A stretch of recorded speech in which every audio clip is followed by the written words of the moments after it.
designers, Marsha here with a quick tip when designing your training.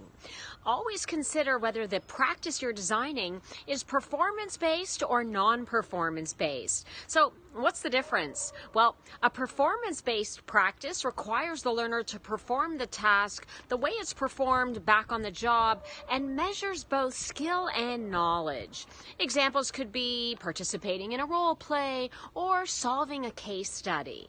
Now, a non-performance-based practice is really just a knowledge check, and examples could be answering quiz questions, putting things in the right order, or even playing a game.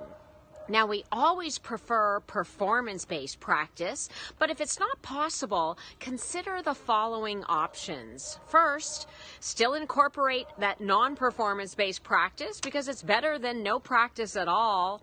Second, discuss these limitations with your client so you can better manage their expectations. And finally, incorporate a post-course activity where the learner gets that hands-on practice back on the job.